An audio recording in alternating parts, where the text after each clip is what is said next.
Hi, this is Scott Garibay, and today we're going to talk about Andrew Yang. We're going to talk about Elizabeth Warren, and we're going to talk about the 2019 Joker film. And we're also going to talk about timing and sequencing. All right, let's talk about it. All right, so Elizabeth Warren and the 2019 Joker film have exactly the same problem. They are good catalysts presenting good elements at the worst possible time, the wrong time, out of sequence, in a time where they do not fit. All right, and they both present significant problems because of their timing, because of their sequencing. Okay, all right. So let's talk about this. All right. I guess before I get into this, I do work in information technology, and when you work in information technology, I am not a project manager. Actually, my work goes through project managers a lot. And And one of the things I can tell you right now is you could have the right people, you could be doing the right things, but if you do them in the wrong order, if you put them in if you take an action, if a good person takes a good action at the wrong time, it can be catastrophic. And that's exactly what's happened with 2019 Joker, and it's exactly what's happened with Elizabeth Warren. All right, let's talk this through. Okay, all right. 2019 Joker. All right, 2019 Joker is a low budget comparatively to most superhero movies. 2019 Joker, a movie based on Joker, Batman's villain from the DC comic books, being made by Warner Brothers. Okay, this movie, directed by Todd Phillips. By the way, before we go any further, there are zero spoilers. This is spoiler-free for 2019 Joker. Fully spoiler-free. In case you're seeing a movie, you're welcome to watch this content. There are no spoilers for 2019 Joker in this content. All right, so this movie, right, starring Joaquin Phoenix, who I'm a huge fan of, and starring Robert De Niro, and starring Zazie Beetz. The people in this are amazing. Robert De Niro has Oscars. Joaquin Phoenix has been nominated for Oscars.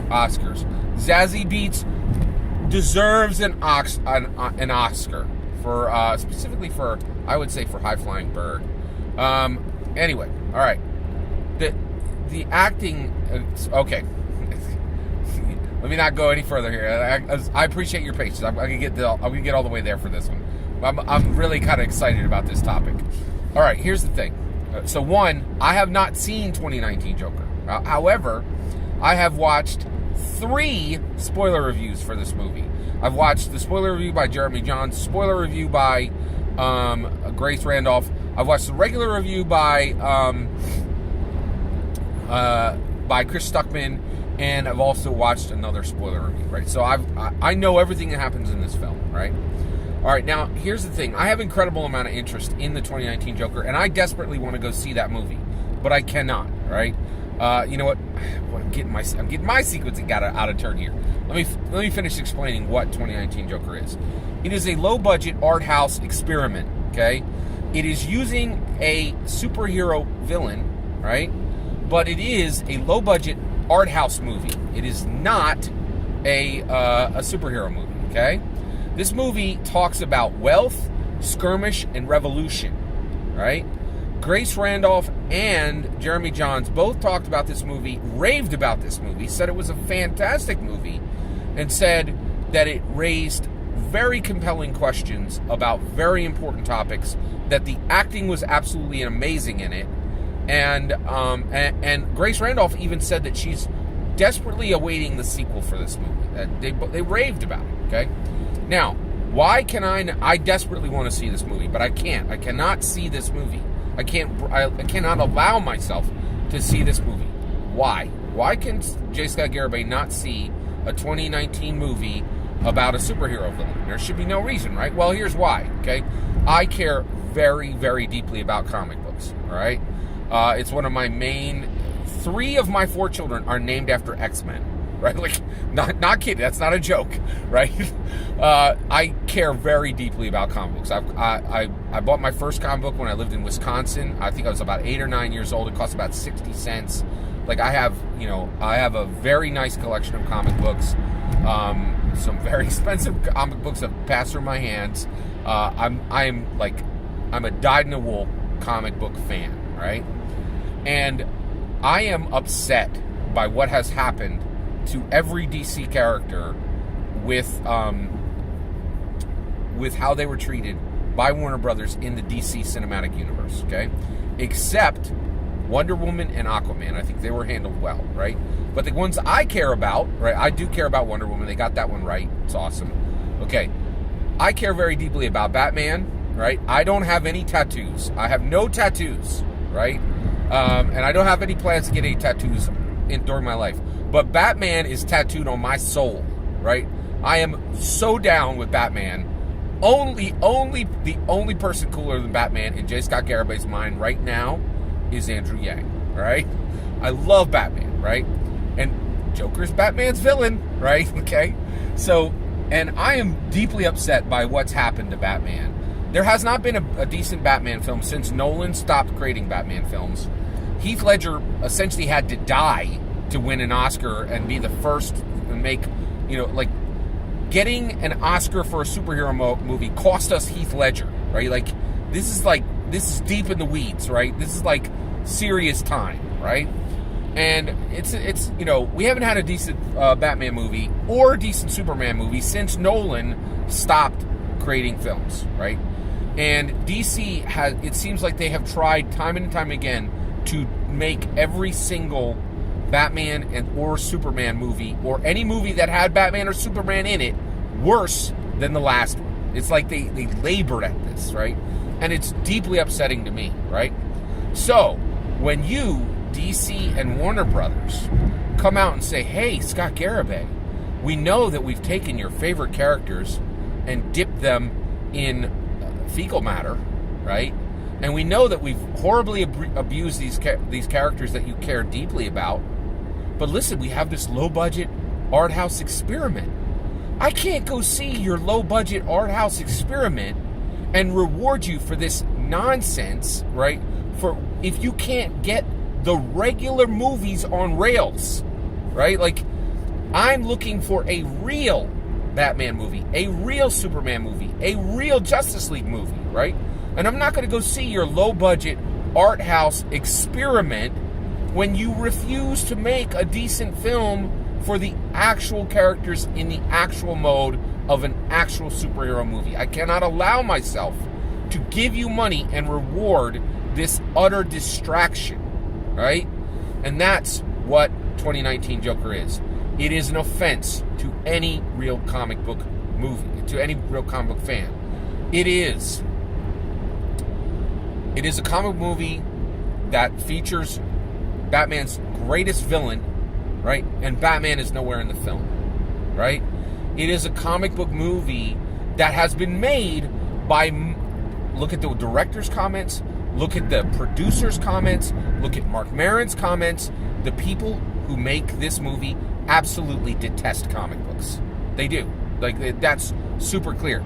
Mark Maron's the worst. There was a producer who had comments that said she could, that said she really couldn't stomach comic book movies, right?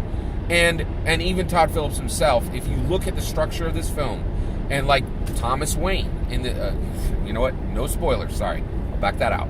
All right. So that's my point. Is this movie? It is an utter offense to any real comic book movie. Any real comic book fan is like, hey, you're making a low-budget art house experiment out of Joker when you have failed to bring any real quality to any Batman, Superman, or Justice League movie since Nolan, right? The timing is wrong. The sequencing is wrong. You should have done this movie before you started, before you started paying $100 million to build a Batman movie, a Superman movie, or a Justice League movie. Before you were rolling. Yes, a low-budget art house experiment with a comic book character would have made sense 15, 20 years ago.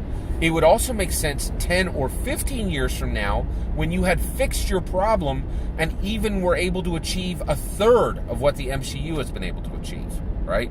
with characters that are worse, right? Marvel Cinematic Universe has done holy cows.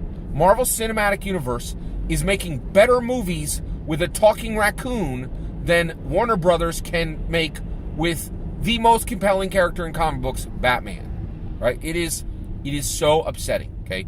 Now, here's the thing, right? The 2019 Joker movie is a good catalyst. It is producing good elements, right?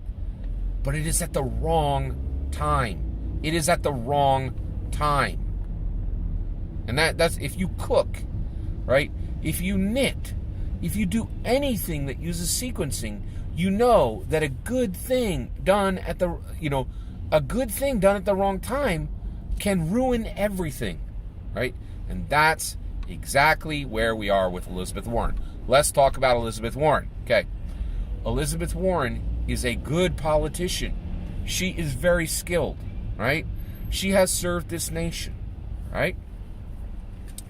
She is a good catalyst. She is producing good elements. Some of her policies are good ideas. Some of her policies are born from a genuine care for the American people, right?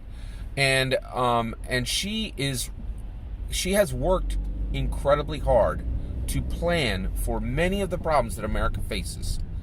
So why is a good catalyst, Elizabeth Warren, producing good elements, multiple policies that are good ideas, a bad thing now?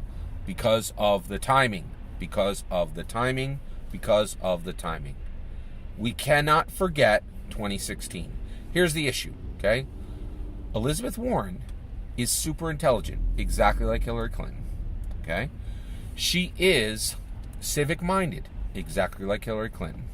She is a coastal elite, exactly like Hillary Clinton. She is exceptional at planning, exactly like Hillary Clinton. And last, she has a mini scandal. A scandal that doesn't really matter, but none of her opponents nor the media will ever forget. Exactly like Hillary Clinton. Elizabeth Warren's political profile is a clone job. Elizabeth Warren's political profile is a mirror. Elizabeth Warren's political profile is an echo of Hillary Clinton. And and I will say this right now, Elizabeth Warren is a powerful primary candidate. Frankly, she is a better primary candidate than Andrew Yang. It's a problem. It's a huge problem, right? Elizabeth Warren is built to win the primary. The problem is she is also built to lose the general at this specific time. Now, let's make no mistake. There is no afterwards, right? Joker, you could have made that movie 10, 15 years from now. You could have made it 10, 15 years ago, okay? There is no, even in 2024, there's no way Elizabeth Warren can run. It's just not a reality. It's not a political reality, in my opinion. All right? Now, 20 years, in my opinion, Elizabeth Warren would have been ideal to run against George H. Bush in 2024. I'm sorry, in 2004, okay? But the reality is her running right now is not ideal. It is a good catalyst presenting good elements at exactly the wrong time, right? Elizabeth Warren is an absolute winner of the following. She can win the primary, and she can also win another 14 months for the Democrats to say every single thing they would like to say, to insult Trump a whole lot, to talk a lot of stuff about the wealthy, to just really go full in and have a wonderful conversation about every Democrat concept that they would like to talk about. But the reality is, Elizabeth Warren is not a coalition builder. Elizabeth Warren is not built to steal Trump votes. There's no way. Elizabeth Warren is absolutely built because she has a powerful political profile, exactly like Hillary Clinton. She will be incredibly good at rallying the exact same base that Hillary Clinton rallied, which lost, and not by a small margin. Lost in the through the political mechanism, okay, which is still, that Death Star is fully operational, right? People want to whine and moan about the Electoral College. It's still here, right? And guess what? The political expertise that that Trump used to win the Electoral College and absolutely slaughter his political opponent, Hillary Clinton, who had far more political expertise than he did, right? He is gonna come like a raging tiger in 2020.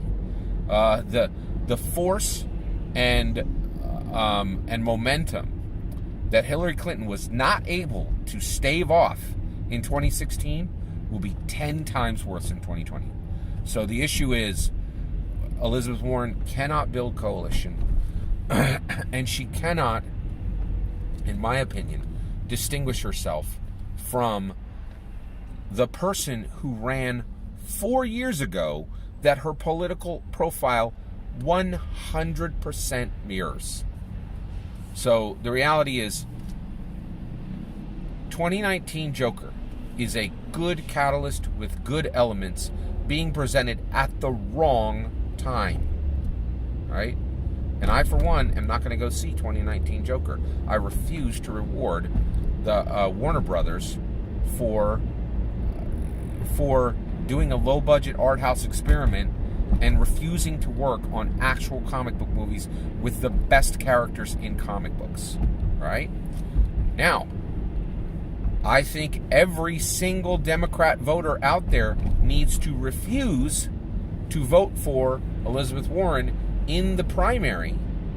And the reason why is they must recognize that when Elizabeth Warren is if she were to be put in as the primary, as the opponent to Donald Trump in the election, when people go and look at Donald Trump's political profile, they will find that it is 10 times stronger than it was in 2016, right? And when they go and they look at the political profile of Elizabeth Warren, they will find that it is a dead match for the opponent that Donald Trump defeated in 2016, right? Elizabeth Warren is a guaranteed loss in the general. She's incredible in the primary, but she's a guaranteed loss in the general. And I am desperately hoping that Democrats can see that we don't want 14 months of open and frank conversation and then a staggering loss in 2020. And now, what should Andrew Yang do about all this, right? Well, it's a very simple thing, right? I think Andrew Yang should be ready for questions on the 2019 Joker movie.